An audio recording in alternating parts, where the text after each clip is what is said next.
Alrighty guys, welcome back to School Detention here with Devonn. Now normally I have my main man Pierce on the show, but today I have a very extremely special guest. I love her to death. Everyone loves her to death. Her name is Nina. She's from the mic. How you doing? Hey, I'm good. How are you? Good. Could you come a little closer to the mic? Sure. You can lift it up like this. Like you can move it back and forth. Gotcha. Alright. I got you. How you feeling today? I'm feeling great. I'm just glad to be here. Yes, thank you for coming. And you know, as I said in the previous, you are a Lake County legend. No way. Yeah, No way. Absolutely. You've given a huge platform to a lot of the local artists out here who have either become something bigger or are still working on becoming something big. And regardless of how big they may become, you give them that platform regardless to really just express themselves. You know, what made you want to do that? You know what? It was just about an opportunity. The space was vacant. Mm-hmm. The previous owner had moved on to some other things, and they didn't know what they were going to do with it. Mm-hmm. So they offered some of us who actually live in the building the opportunity to take it. Mm-hmm. So because no one stepped up, I was like, look, I want to do something with it. And at first, we were just going to pretty much start with open mics. I didn't know where I was going with it. I just knew I wanted to be a part of it. So, we just gradually started doing things, and, people got word about it, and they started coming and doing things, and, it just kind of blew up. And it was pretty much a movement. I mean, to see the different artists, young artists, and to be a part of everything that they're doing, I felt really special, because that's what it's about. And when you're a part of the next generation of things, and to know that I played a part in that, like you said, making a platform for people, and to just be a part of their creativity, it was awesome. Absolutely. How long was the mic up for? We were probably there almost 3 years. Really? Mm-hmm. That's a long time to be running. Yeah. How did you keep it up? Because my understanding, and correct me if I'm wrong, that when the artists came, they was for free, correct? Sometimes, okay, depending on what they were doing. We didn't put total emphasis on pay, but we had to stay running. Absolutely. So if artists could give something, we would try to set that amount, but if they didn't have it, it wasn't a make or break. Mm-hmm. If we set it for like 100 and they only brought in 50, okay, give us 25 of that. Because it wasn't necessarily about the money, it was more so about putting the art out there, and so that people can see it. And it worked out. What gave you the idea to do that though? Like what kickstarted you and your foundation of your being to really be like, I want to make this platform for these artists? Well, I've been doing, art for a long time in my own space. I've been a poet pretty much my whole life, and I've performed in different places, and you just don't see the space for it anymore. Mm-hmm. Like I said, because I'm a poet, it definitely just started with poetry, and other people came into it. I just don't see it on the regular. Mm-hmm. Now I felt like it was something that was missing from around here, mm-hmm. and Agreed. artists need that space. I think they need that space just to continue to go. I mean, you can work on something for so long, but if you don't have anywhere to release it, what's the point of it? All right. If you can't touch other people with it, what's the point of it? So Mm-hmm. that's definitely what it was about, and I think we touched a lot of people. Definitely, and I think that we as society underestimate the power of the arts, in terms of what it does for kids and what it does for adults to be able to express an opinion, because in reality, a lot of things we have in society that we love are art. People don't realize that. Fashion, that's a form of art. Movies, that's a form of art too, Do you feel that art gets a lot of respect? I do. I think it gets a lot of respect, but I think a lot of it is in a negative way sometimes. I don't, especially when we talk about music now, and everyone knows how music is an influence for everything. When you talk about hip hop, for example, a lot of people don't like it, a lot of people do, but when you talk about the influence that it has on our youth and the different things that are going on, it just doesn't look good when you talk about art. And it's like, what's the purpose of keeping something like that around? When you think about the history of art, and you think about the Harlem Renaissance, and you think about the revolutionary artists, it gets greater. Mm-hmm. And, I think as artists, we have to know our role in it, and be held accountable for the things that we're doing. If art is supposed to be something that's spread around the world, we want people to feel our light and our spirit. I think we just have to be mindful of what we put out there, so that people can continue to want it around. Right. Now, with that being said, do you have an issue with any of the rap that's being put out now? A lot of the, swag, rap, drug culture. Do you take offense to any of that stuff? I mean, it's what they do. I mean, I can't really say anything about it. I don't listen to a lot of it. I can't even tell you an artist right now, and that's crazy. But I mean, it was something that we dealt with at the mic. One thing that I learned was that if you are going to be a part of a movement with artists, you have to be careful of the box that you try to put them in. Artists art. And when you say, okay, I'm going to have art, but I'm not going to have this kind of art, this kind of art, or this kind of art, you kind of set those restrictions, and it's almost a setup for failure. So you just have to be careful. And with art, you just have to be open. I didn't like some of the artists that came to the mic, but it was what they put their time in. It's what they put their heart in, to put out there. I mean, some of the shows that were there that I might not have liked got the most people. I'm like, where did these people come from? Right. So it was about me taking myself out of it, and promoting art for what it was at that moment.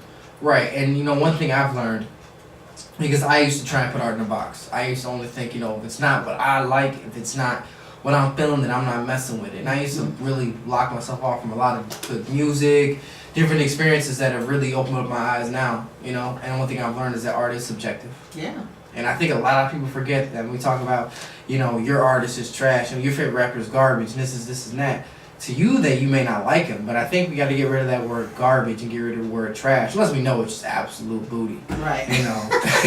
We know it's booty. It's booty. But at the same time, I think that we got to get a better job of respecting one another because it opens up conversation. Mm-hmm. Because if I say your favorite artist is the Tiki Man, whoever that may be, and I say Tiki Man is trash, you're not gonna want to be able to talk to me anymore because I just sat down and just shut down your favorite artist, and I think could do so much for you. Whereas I could say, never been a big fan, but do you like such and such? I just think it's a form of how we handle it now because the feelings are always gonna be there. It's just how we deal with it. Well, I found myself listening to quite a few new people, just different genres of music. Not to say that I didn't know that they existed, but just didn't know how they could really inspire me to do, other things. At the mic, we had so many people that came through, and I've definitely started a love more for live music. We had a couple of artists that just totally came, and I mean, to see them get up there and perform, to sing or rap and then play an instrument at the same time and go back to it and control the crowd, it was just exciting, and just to have control, just to have influence, just to have that many people to come out and see you, because it's hard to get people to come out to see you, and then when you put a price tag on it, your worth. Right. And so it was, to know that people just really love the space. I mean, they love the art, they love the vibe that we gave. It's coming back.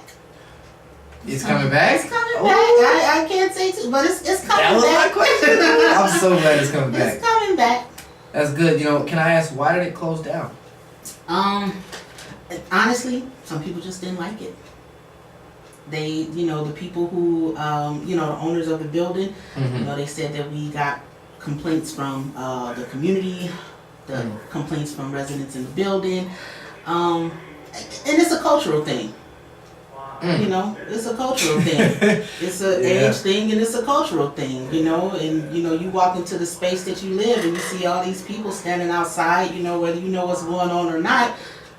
Some people get a little nervous, and I can't do anything about that. It's their living space. Right. So it was just a battle, and some people said that I let it go, too easy, and maybe I did, but at the moment, for what we were experiencing, it just really wasn't worth the battle for Absolutely. it. So it was about stepping back and just rethinking about some things. So we were offered another partnership with one of the other galleries downtown on Genesee, which would have been good.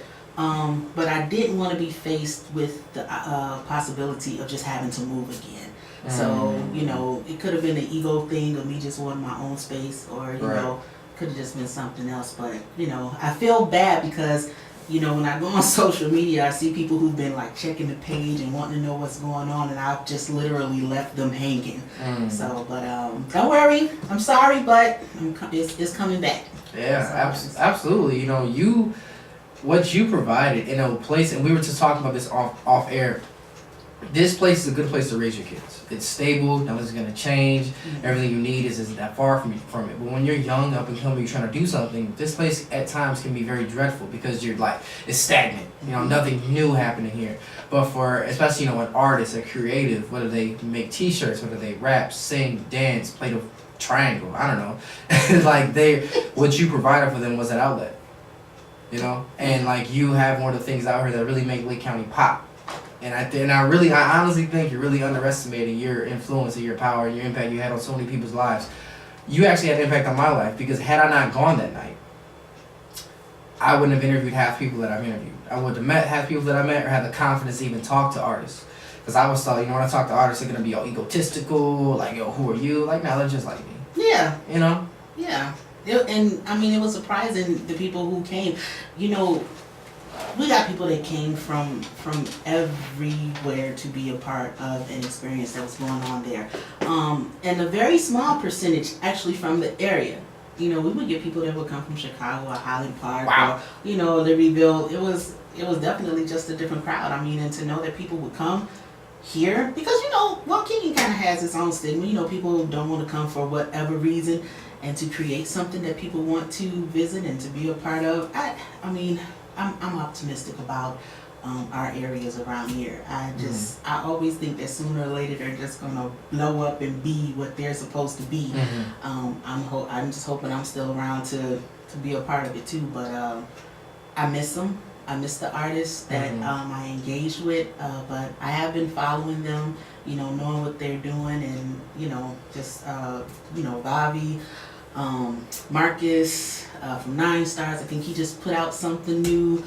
You know, I've just been seeing different clips of people. I don't want to mention too many names because I have a bad habit of pronouncing names wrong. But, you know, but they'll know who I'm talking about. So, you know, since I haven't been down there, you know, I've still been keeping in touch, and people are still doing their thing. You know, they're still doing their thing. You know, I just hope that, you know, when we get back up and going, that they'll, you know, come back and bless us with whatever new that they got out there. Absolutely. Do you feel like there's a hole missing with the mic not being there right now? I do. I mean, it's heartbreaking for me to go home at night and see that space dark. You know, it is. And other than people, you know, putting music or putting art out, you know, where are they now performing or hanging their art now? Right. You know, I don't, you know, since we closed, I don't know anything else that open for people to do that. You know, I mean, if there was, I would want to be there to see it. And I haven't heard, you know, anything. There was a place that opened, I think around the same time that I did in Zion, Cracking Cakes. Never heard of it. It's not there anymore.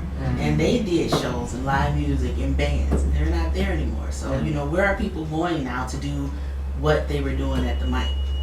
Chicago or other places where it's gonna be farther out. It's gonna be more expensive too. Exactly. Race Scene with New World Order, big shout out to them.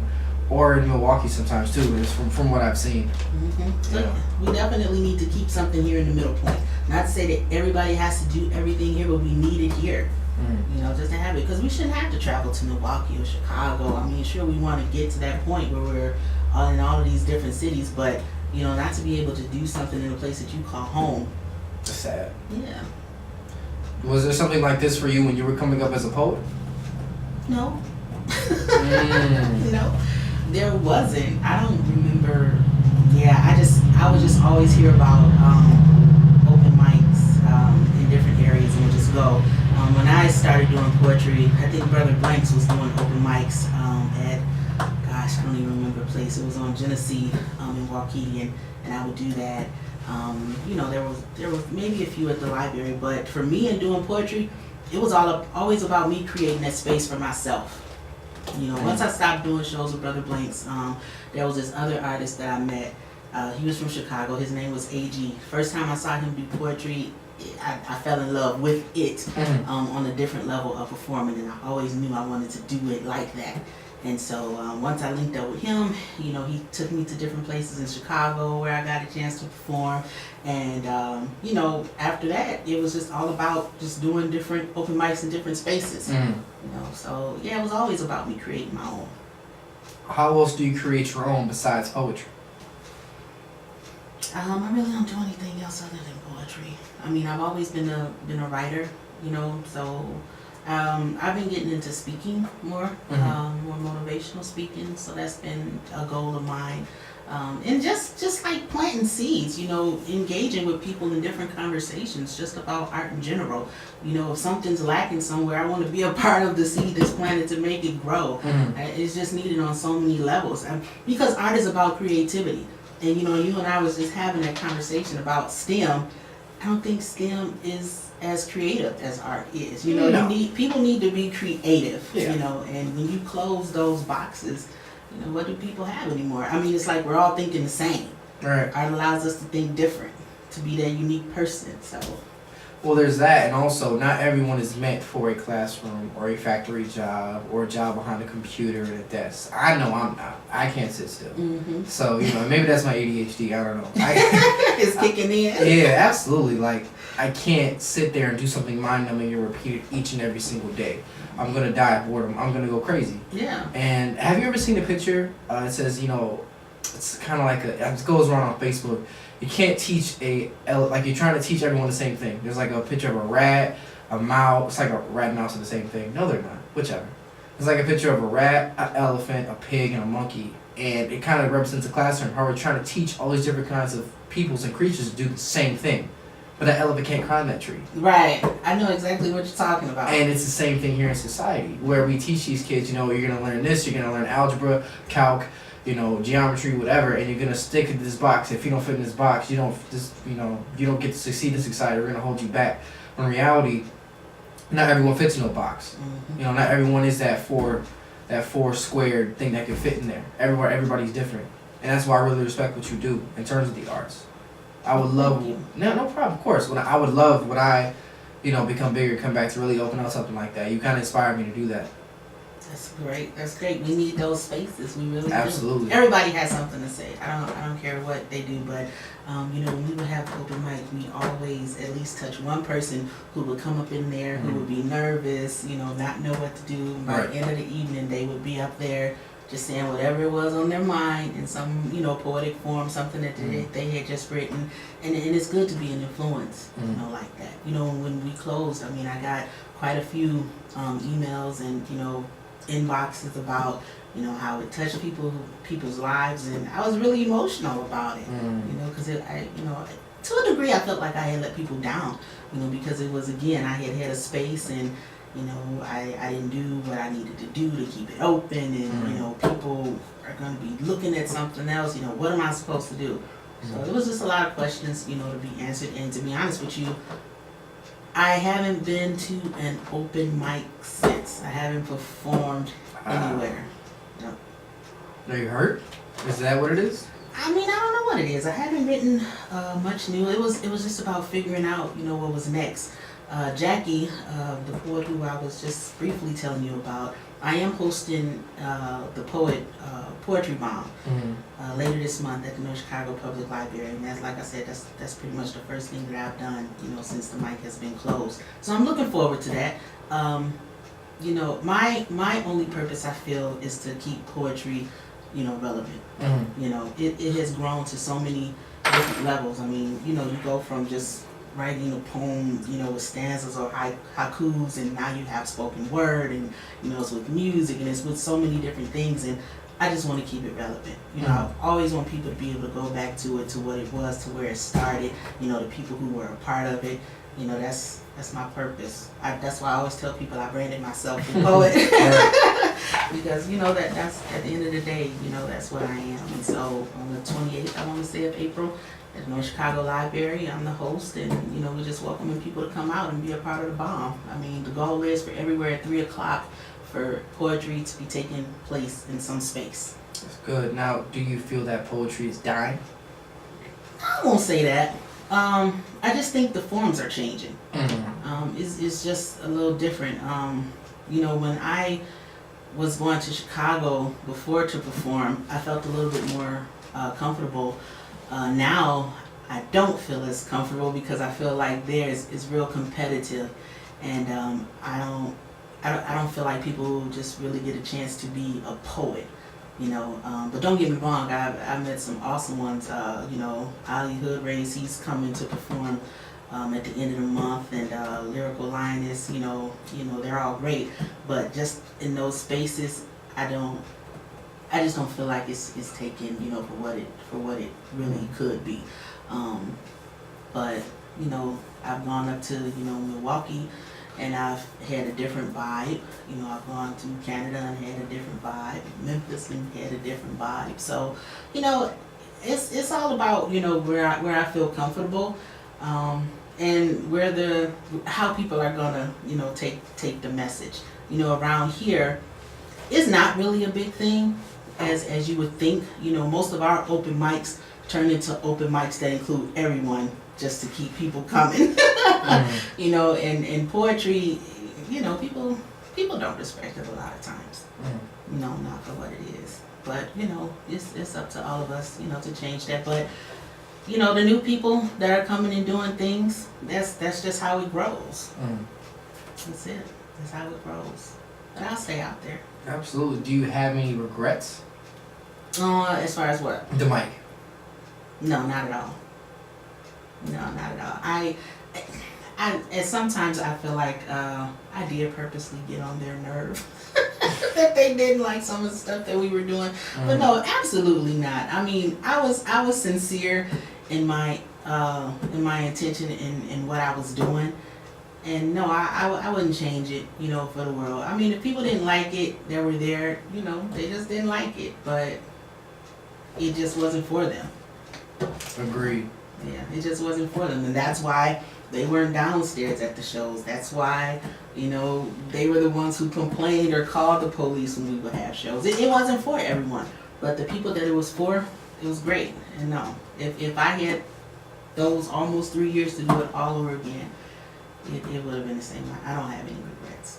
Absolutely. Well, time went by fast. It's over? It's 5:26. Makes me only have 30 minutes, and I gotta take a break. So, Okay. thank you so much for coming, Miss Nina. We and you gotta link up on a non-radio track, but we also love to get you back on the show sometime. Anytime. Thank you. Thank you so much. All right, guys, listen to School Detention here on 90.3. We're gonna take a quick commercial break. We'll be right back. Thank you. Oof. Could not make it earlier. I had Miss Nino from the mic on the show to talk about what's it like giving a platform to young people to express themselves, and that was such a good conversation. When the video goes up, guys, I think you'll enjoy it. The next thing I really want to get into, guys, I want to talk to you guys is about friends. Now, everybody has friends. I hope everyone has friends. But I think that we really underestimate the power of friends, the things that they can do for you. Not in terms of a physical aspect, but in terms of aspect for you mentally. Friends are the people who keep us balanced. Not everybody can have a good relationship with their parents, unfortunately. Some things our parents are just not meant to know. But by having these friends, these people in your corner who are going to keep it 100 with you every single time, big shout out to you, man. Big shout out to you for being who you are, being that person that supports us through our tough times, through our up times, everything. Because without friends, what do you really have? The basis of any kind of human is interaction with others. That's why sometimes you hear about inmates who get put in solitary confinement. They end up going crazy because it's just them in 4 white walls. Literally. Oh, in a bed and a toilet that barely works. Excuse me. It's things like that that really make the human experience the best of what it can be. So when people say, you know, I'm so bored, I have nothing to do, and I hate everybody, yeah, that's not true. You don't hate everybody. And if you hate everybody, sometimes odds are it could be you. Everybody's been through some things, but not everybody in the world is that bad. It really bothers me a lot when people, you know, say I don't trust anybody, anything like that. I think they're just meeting the wrong people. And I think that when we look at the term relationship, we often coin it with something romantic. We think it has to be something romantic tied to it. But in reality, it doesn't. Everybody has a relationship. The relationship is the basis of everything that we have in life. You have a relationship with your boss. I have a relationship with my boss. You have a relationship with your friend, your sister. Everything's a relationship. Now, when you throw romantic in front of it, that's different. Then it becomes a romantic relationship. But the relationship is the basis of everything. It's how you grow in life, how you meet new people, how you move up in workspace, that job you want. You need to build relationships and network with people to do that. And I feel like with the advent of social media and everyone being on their phones and everyone not being able to believe what's real or what's not, it's really hurts that fundamental aspect of just having friends, meeting people, just being a kind, genuine person, not always expecting something from somebody, no instant gratification. It changed so much, and I think when we look at technology, we look at phones, and we look at the positives of it, we need to also take a look at the negatives too, how we can counteract that. Because if you guys think it's bad now, just wait till we get older and we have kids and they're chipping everybody, you know. And when you go grocery shop, you don't have to leave your house anymore, or it's like Wally, where everyone's on their phones or on those scooters just moving everywhere, and everyone's gaining a bunch of weight because no one's gonna be physically active anymore. In a few years, I'm not going to say a few years, in about 20, 30 years, being skinny is going to make you look like you're crazy. Because being fat is going to be the thing. Everyone's going to become so codependent. I mean, look at it now. The cars drive themselves. Come on, man. A self-driving car. The cars drive. If they can make a 1-ton vehicle that has the ability to go 100 miles an hour, drive itself, what else are they capable of? You already have AI systems that talk back to you and get to know you, your personality, know your voice recognition, all those different kind of things. Facial ID on our iPhones. I don't have one. I'm poor. I don't know why I just held my phone up. But it's things like that. You know, I think that as much as we like to live in the moment and enjoy the things that we have now, we need to make sure we look in the future and understand what's going to be happening soon and that do the best we can to prepare for it. I don't know what's going to happen 10, 20 years from now when I have kids. It's going to be harder to raise kids because all the information that we don't want them to know, they're going to know already. You know, I have my nephews bring up stuff to me that I don't even want them to know. Everything that I could possibly know, they have right there on their cell phones. Everything. It's like they're raising themselves now, especially if you don't pay attention as parents. And that's another really scary thing, is that as this generation gets older, you look at things like, you know, some people are on the internet shaking their butts and all the other kind of stuff and making these twerking videos, attempt to go viral and really make something of themselves. What happens when you trying to have kids or you trying to get a good job? And this job pulls up a history of you shaking your butt on the internet or going to fight or smacking somebody with flour because you think it's funny. I'm not going to lie. I enjoy it. I think it's hilarious. But when we do these things, especially in this era of everyone has access to everything and everybody, you need to be careful what you're doing. I don't blame certain people for being off social media. I recently put screen time on my phone, guys. Screen time is something that can help you limit how much time you're on your phone. It can actually help you monitor it. Because being on your phone so much can actually have an effect on you mentally. Little do people know. When you sit there on your phone so much, you see a bunch of things that you don't have. You don't have a yacht. You don't have an 8-pack. You don't have $1 million in a bank. You don't have a mansion. You don't have that Lamborghini, whatever. You start to feel bad about yourself. Little do people realize. You feel like, man, I don't have that. How come I don't have that? Am I doing something wrong? Why is there a 22-year-old who bought a house and here I am still living in my parents' house? When in all reality, first off, they're probably flexing and lying because a lot of people lie on this website, for one. That's for one. Twitter, Instagram, Facebook, Snapchat, a lot of people are just flat out lying because they need attention. Why they need attention? I think personally it's a mental illness. I don't get why they need that attention. But, and even guys, if you hear that in the background, that's one of our trains coming in just for a stop here at, we're the only train station on the planet. The only radio station on the planet is actually in the train station, guys. So I think, you know, you guys are pretty privileged to be able to hear this, guys. We're the only one. But back to what I was saying, you know, the advent of technology, life is changing so much, and it affects us in everyday life, back down to our relationships, as I started on my point, even though I veered off on a whole different subject. We got to make sure that we're treating people right. Go back to the fundamentals. When things start to get awry, which they will, and no one's going to know what to do because we're going to get so caught up on our phones, you have to go back to the basics. By basics, yes, I do mean hunting, gathering, but also networking with people. I know people who would rather text someone than get up and go to actually talk to them. I've done that myself, but I'm more of a people person myself. I would not be able to do something like that. It baffles me every day to know that someone is going to sit there and text me instead of getting up and saying something to me. It just shows the laziness that they are, how accustomed they are doing certain things a certain way. It blows my mind. But guys, with that being said, I'm going to give you guys another song break. Sorry for rambling. And then when we get back, we'll have more and I'll be able to wrap us up. Thank you guys so much. Hey guys, welcome back to School Detention here with Devonn. Again, my co-host Pierce is not available today. However, I did have Nina from the mic on the show. If you know Nina, you know. You know she is someone that's provided us with a great platform to express ourselves for us creatives here in Lake County and beyond. Thank you so much, Nina, for coming on, guys. It is 5:56 p.m. I gotta wrap up my show. I just want to thank you guys again for tuning in. If you want to find Pierce, you can find him. I'm gonna mess this up, bro. Please don't be mad. Instagram at, if you want to follow him, Instagram at pbugs p00gs or 00, not 00. I know, stupid. Or you type in Pierce Anderson. Facebook at Pierce Anderson. Twitter at justdoit12345. That's probably wrong. You guys can find me every Monday here at WRLR 98.3 from 5 to 6 p.m. here in School Detention. You guys can find me on Facebook at Devonn Overstreet, Twitter at DShoots815, Instagram at DevonnaLan, and Facebook again at ISD in School Detention. Thank you guys so much for tuning in. You guys have a blessed day and amazing week. I'll see you guys next week. Bye.